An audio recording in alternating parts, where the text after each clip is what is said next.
Everyone, welcome back to the YouTube channel and तीसरे sum में आपका स्वागत है। इस सम को आप इम्पोर्टेंट मार्क करके रखना क्योंकि ये सम थोड़ा सा कंफ्यूजन कर सकता है। तो चलिए इस वीडियो को स्टार्ट करते हैं। तो क्वेश्चन क्या है, फैक्ट्री जो है वो प्रोड्यूस करता है 84,000 यूनिट्स एंड सेल करता है उसको 50 per unit. Now cost structure of a product उन्होंने दिया है, जैसे रॉ मटेरियल 55% है, लेबर 18% है, ओवरहेड 17% है, प्रॉफिट जो है वो 10% है एंड सेलिंग प्राइस 100%। ये हम लोग को दिया है। यस, अभी यहाँ देखो, the activity of purchasing producing, ठीक है, ये इंफॉर्मेशन है। Raw material is 1/2 month supply, okay, ये भी इंफॉर्मेशन, ये हमको करना है। फिर production process takes 15 days, 15 days मतलब 0.5, फिर ऐसा half. Finished goods equal to 1 month's production are carried in stock. Debtors get 1 month credit. Creditors allows 2 months credit. Time lag in the payment of wages and overheads is 1 month. Cash and bank balance जो है वो 15% of working capital बोला है। 25% purchase for cash, तो बचा हुआ 85% क्या होगा, क्रेडिट पे हो। ओके, 25% ये सम आएगा तो मैं बता। ओके, नाउ यहाँ देखोगे तो अभी कॉस्ट शीट बनाना है हमें। तो कॉस्ट शीट के लिए क्या आपको रॉ मटेरियल का अमाउंट दिया है? नहीं, ठीक है, रॉ मटेरियल का अमाउंट नहीं दिया है। क्या आपको उन्होंने बताया कितना पर है? सेकेंड सब में जैसे बताया था वैसा बताया नहीं। तो कैसे सॉल्व करोगे? तो पहले तो वही है, 84,000 यूनिट्स है तो ये मंथ्स में है, तो इधर लिखोगे 84,000 डिवाइड बाय 12, जो आपको मिलता है 7,000 पर मंथ। ठीक है, 7,000 पर मंथ आपको मिल जाता है। समझा ये? Got it? चलो, यहाँ तक क्लियर है। अभी टोटल कॉस्ट के लिए आपको रॉ मटेरियल का दिया नहीं, तो आपको ये कॉस्ट पर यूनिट चाहिए। यस, इफ ये नहीं है, पर यूनिट आपके पास नहीं है, तो आप टोटल कॉस्ट ढूंढ नहीं सकते हो। अभी क्या करोगे? तो अभी क्या करना है, क्वेश्चन में आपको दिया गया है 50 पर यूनिट दिया है। यस, तो ये क्या करना है, 50 को ये सब परसेंट से मल्टीप्लाई करते जाना, मतलब 50 मल्टीप्लाई बाय 55%। 50 मल्टीप्लाई करो 55%, ठीक है, तो आपको क्या मिलेगा? मैं दूसरा पेन ले लेती हूँ, ऐसे आप कंफ्यूज हो जाओगे। तो आपको कितना मिलेगा? ये 27.5 करके देखो, मिलेगा। लेबर 18% है, तो 50 मल्टीप्लाई बाय 18%, तो आपको मिलेगा 9.00।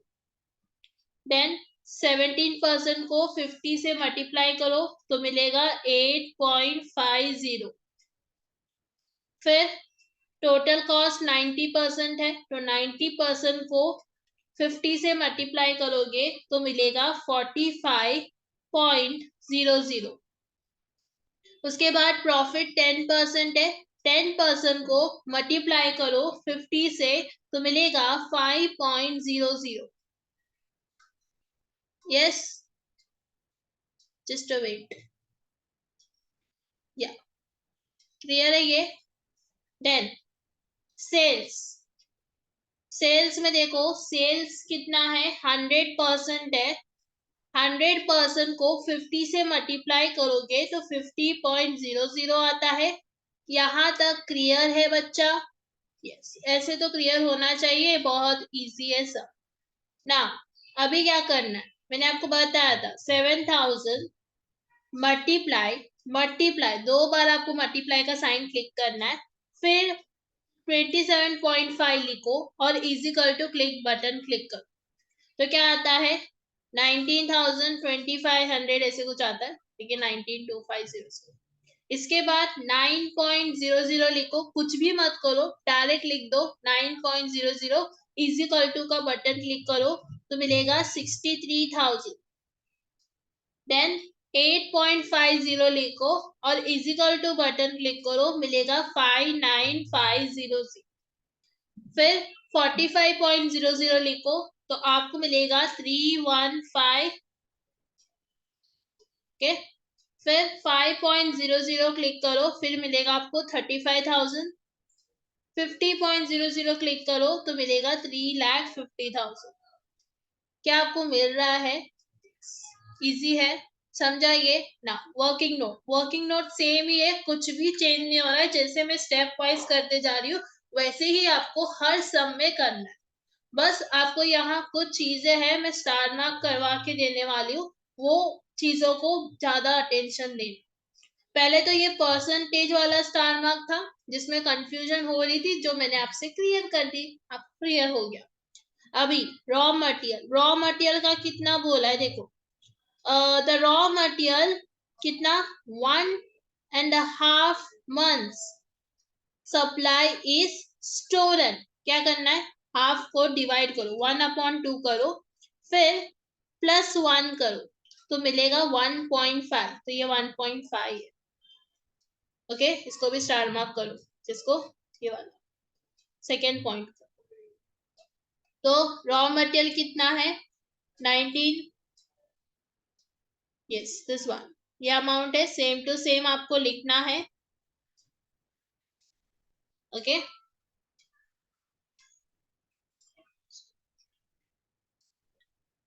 ओके, 1,92,500 ये आपको लिखना है और मल्टीप्लाई करना कितना, 1.5 से। ये 1.5 कैसे आया समझा, पहला 1/2 डिवाइड करो, +1 करो, मिल जाएगा।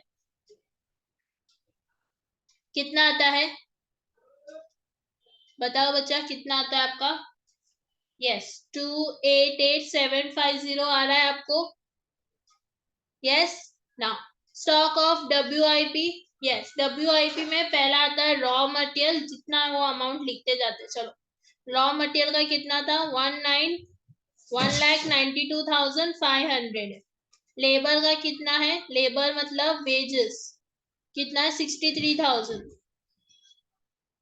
ओके, इजिकल टू ओवरहेड्स कितना है, इधर देखो, इधर से ही लिखना है आपको, कॉस्ट शीट से ही, दैट इज 59,500।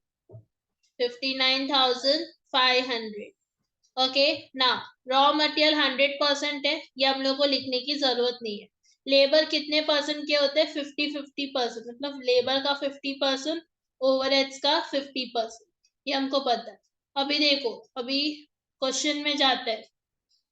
ओके, जहां मैंने रॉ मटेरियल का देखो, रॉ मटेरियल को मैंने बोला था प्रोडक्शन प्रोसेस जो है वो 15 डेज है, मतलब 0.5 है। ये रॉ मटेरियल नहीं, ये raw material, labour and overheads तीनों के लिए कितना है, 0.5।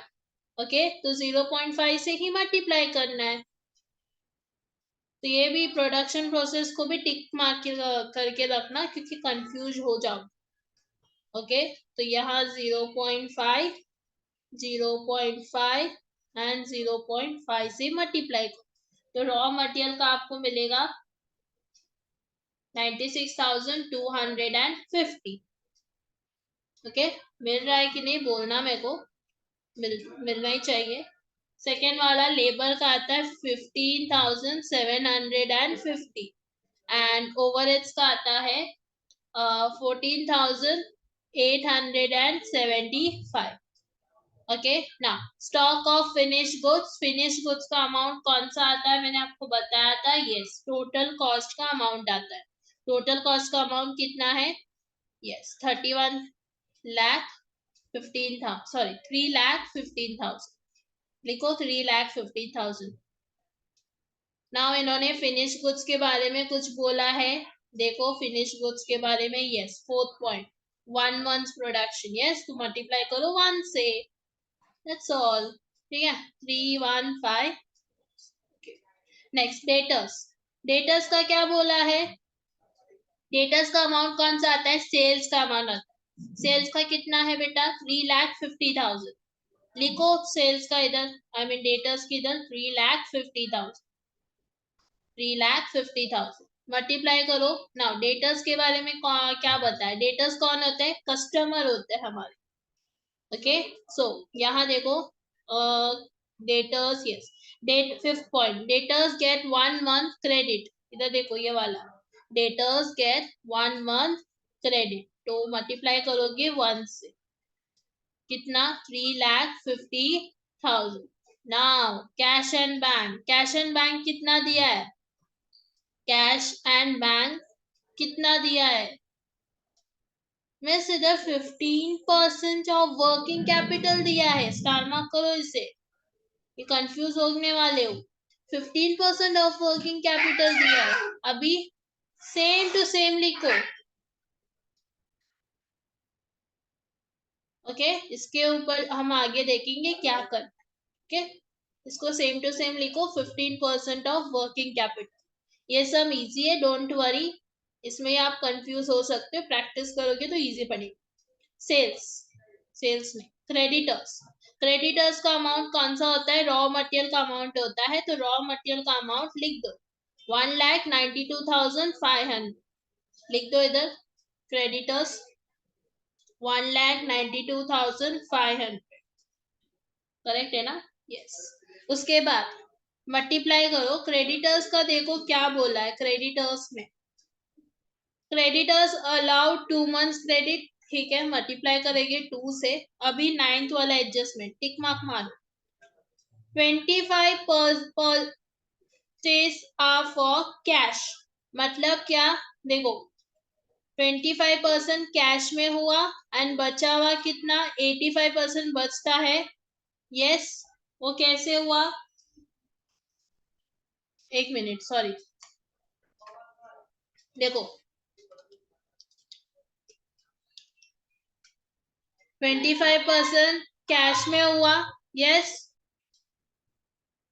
ओके देखो 25% कैश में हुआ, बचा हुआ 75% कैसे हुआ, yes creditors that is, okay so इधर लिखोगे आप लोग, मल्टीप्लाई करोगे 75% से, तो 2 से मल्टीप्लाई होगा एंड 75% से मल्टीप्लाई होगा, तो कितना आता है ये क्रेडिटर्स, यस इतना आ रहा है आपको। नेक्स्ट आउटस्टैंडिंग एक्सपेंसेस, वेजेस तो हमको पता है 63,000 है एंड ओवरहेड जो है वो 59,500। नाउ इसमें कंफ्यूजन होता है, तो ये स्टेटमेंट को याद रखना है, इससे स्टेटमेंट आता है तो समझ जाओ। टाइम लैग, टाइम लैग आया इन payment of wages and overheads is 1 month, मतलब ये क्या है, आउटस्टैंडिंग है, इसमें कंफ्यूजन मत होना, ठीक है बच्चे कंफ्यूज होते हैं इसलिए मैंने बोला है, तो 7 पॉइंट को भी मार्क करके रखो। 1 month बोला है तो दोनों को मल्टीप्लाई करोगे 1 से, ओके तो सेम ही अमाउंट आता है, दैट इज 63,000 ओके एंड 59,500, समझाइए। अभी आपको same statement of working capital बनाना है, तो पहला लिखना है स्टॉक ऑफ रॉ मटेरियल, जो फर्स्ट वर्किंग नोट में हमें मिला था कितना, देखो पहले तो रॉ मटेरियल का है, ये अमाउंट मिला था हमें, WIP का ये, WIP में रॉ मटेरियल लेबर आउटस्टैंडिंग क्या इतना अमाउंट मिला था, क्या हमने वही लिखा है, देखो यस, इसको आप प्लस करोगे यहाँ लिख दोगे, देखो सेम टू सेम है, सेम टू सेम छापना है, डेटर्स तक सेम टू सेम लिखना है, तो मैं इस वीडियो में इतना एक्सप्लेन नहीं करूंगी, ठीक है मैं बता देती हूँ।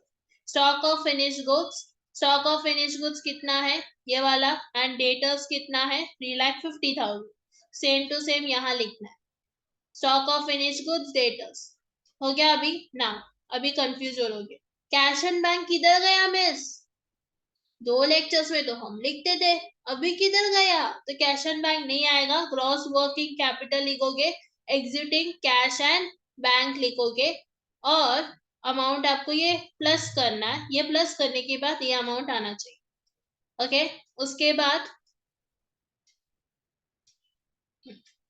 बाद लेस करोगे करंट लाइबिलिटी से, करंट लाइबिलिटीज में क्या आता है, creditors and outstanding expenses, outstanding expenses में आता है वेजेस एंड ओवरहेड्स। देखो क्रेडिटर्स का अमाउंट कितना है, क्या हमने वही अमाउंट लिखा है क्या इधर, यस, इवन आउटस्टैंडिंग एक्सपेंसेस में वेजेस एंड ओवरहेड्स का अमाउंट सेम टू सेम लिखा है। यस, हमने लिखा है और यहाँ आपको प्लस करके लिखना है अमाउंट। अभी क्या करोगे, ये जो आपको ग्रॉस वर्किंग कैपिटल मिला है एग्जिटिंग कैश एंड बैंक, इसको इससे माइनस करना है क्रेडिटर्स का अमाउंट से एंड आउटस्टैंडिंग एक्सपेंसेस के अमाउंट से माइनस कर, तो आपको मिलता है वर्किंग कैपिटल,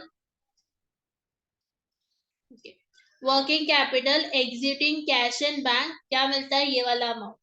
अभी कैश एंड बैंक बाकी है ना मिस, देखो आपका इच्छा पूरी हो जाए, कैश एंड बैंक बाकी है तो प्लस करोगे कैश एंड बैंक को, ठीक है, कैश एंड बैंक से प्लस करो, समझा, इतना समझा ये।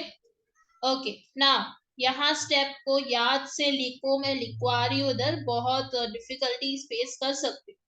669,375 आया और उन्होंने बोला 15% ऑफ वर्किंग कैपिटल, मतलब 15 मल्टीप्लाई करना है 15% से। फिर कैश एंड बैंक का बताया ना, working capital executing cash and bank कितना मिला 85%, तो डिवाइड करोगे 85% से, तो आपको ये आता है। फिर ये दो अमाउंट को प्लस करोगे तो आपको ये आ जाएगा। क्लियर? आई थिंक आपको क्लियर है, यहाँ तक कुछ भी डाउट नहीं है। यहाँ कुछ नया चीज ये है कि cash and bank current assets में नहीं आ रहा है, कैश एंड बैंक यहाँ ऐड हो रहा है, ऐड करने के बाद ही हमें क्या मिलेगा, नेट वर्किंग कैपिटल, तब तक आपको नेट वर्किंग कैपिटल नहीं मिलेगा, ठीक है। तो कैश एंड बैंक ऐड हो जाएगा, 15% ऑफ वर्किंग कैपिटल बोला है, तो क्या करोगे, जो भी अमाउंट आया 15% कैश एंड बैंक, मतलब जो वर्किंग कैपिटल एग्जीक्यूटिव है कैश एंड बैंक का, वो क्या होगा 85% होगा।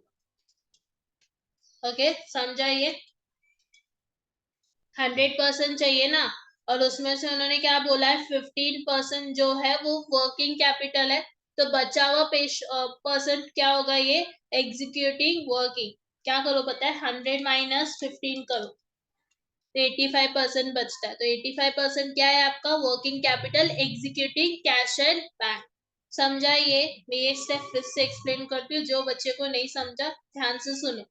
कैश एंड बैंक आपको एडजस्टमेंट में ही दिया है 15% ऑफ वर्किंग कैपिटल।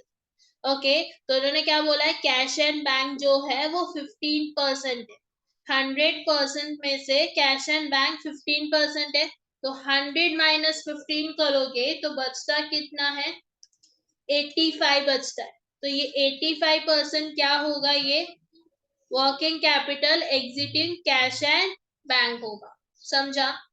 ओके, मैं इधर लिखते जाऊं नीचे तो इजी पड़ेगा आप सबके लिए, आप ये नोट डाउन करते जा सकते, ठीक है।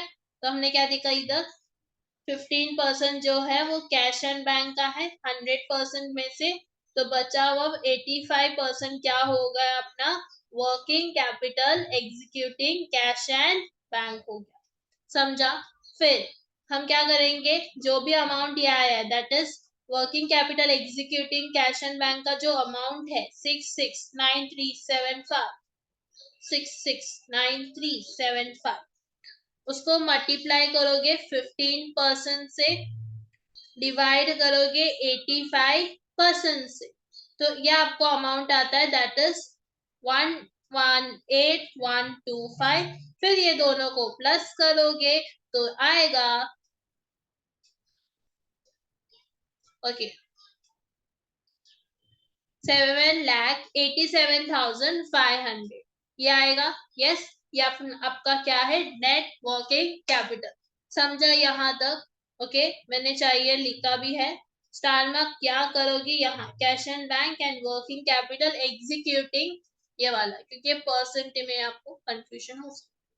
सो आज के लिए इतना ही, समझा आज के वीडियो को, चैनल को सब्सक्राइब करना मत भूलिए, subscribe the channel for more videos. Thank you everyone, I think आपको क्लियर है। नेक्स्ट वीडियो में मिलते हैं। हमने 3 प्रकार के सम सॉल्व किए, एक तो इजी वाला था, दूसरे सम्स में वो क्रेडिट एंड कैश था, यस, और मंथ्स में था, ये भी सम मंथ्स में ही है, बट ये सम में आपको cash and bank 15% of working capital दिया है एंड आपको परसेंटेज वाइज दिया है, रॉ मटेरियल का इतना परसेंट, प्रॉफिट का इतना। तो ये बच्चे ये परसेंट को देख के ही कंफ्यूज होते हैं, और कोई कोई बच्चे क्या करते हैं पता है, 55 डिवाइड बाय 100, ये हम वही करते हैं ना, सम नहीं आता है तो वो आंसर नहीं आता है। ओके, समझा? तो 0.5 लिख देते थे कॉस्ट शीट में, ऐसे बच्चे करते। ठीक है, तो ऐसे मत करना। ठीक है, इट्स इजी। तो आज के लिए इतना ही, मिलते हैं नेक्स्ट वीडियो में। इसका पीडीएफ मैं टेलीग्राम में शेयर करती हूँ, जाके डाउनलोड करो और सॉल्व करो इसे सम को। इस सम को 2 या फिर 3 बार प्रैक्टिस करके जाना है। ओके, वो पर्सन कैसे निकाला ये आपको पहला आना चाहिए। अब आप कॉस्ट शीट नहीं कर पाओगे तो वर्किंग कैपिटल में नहीं जाओ। Okay, have a good day, bye.